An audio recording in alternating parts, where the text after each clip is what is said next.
We had a nice rainy day today, and it was a good day to be in this high tunnel doing some fall cleanup. And I finally got around to emptying out the compost heating system on the far corner, and in the process making a huge windrow of compost for the middle walkway that we can walk on and have radiate some warmth throughout the fall entering into the winter.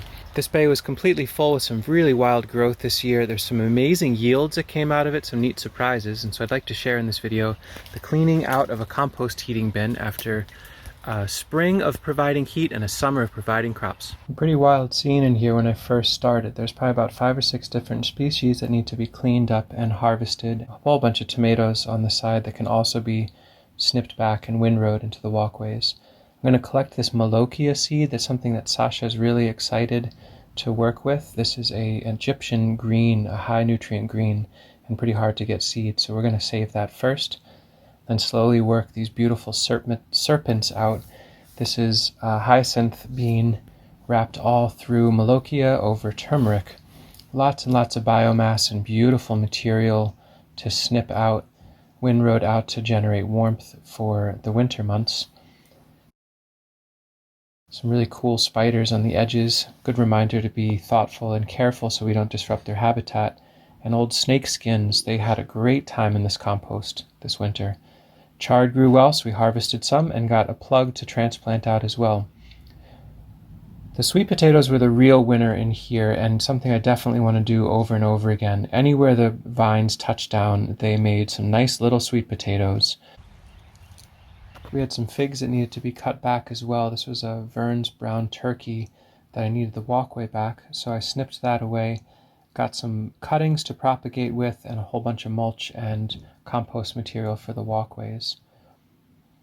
Back to the main focus, which is sweet potato. These are beautiful. These were leftover slips from the spring, and in this really rich compost after the heating had finished in May or so, transplanting them directly in and letting them grow.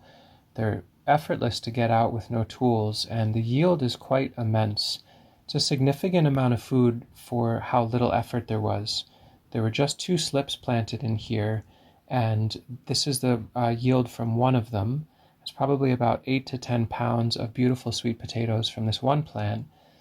Very, very nice, smooth tubers, and this was the yield from a second slip a little further back in. It could have used more light and resources, and so it was a little smaller.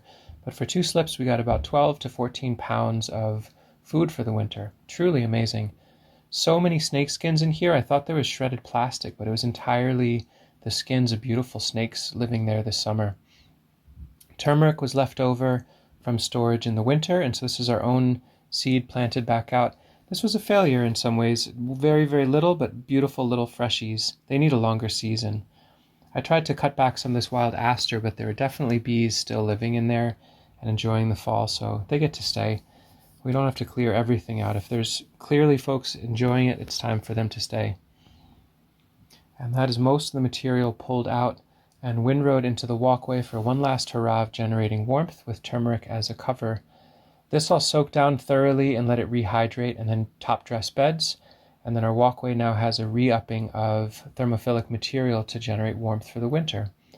Same thing with all these tomatoes. We can clear them out. They aren't tasting that good anymore after a frost or two, and that'll feed the biology of the walkway and generate warmth and give light for stuff underneath. All in all, a really lovely system, and sweet potatoes for sure have to happen again. That's a keystone element.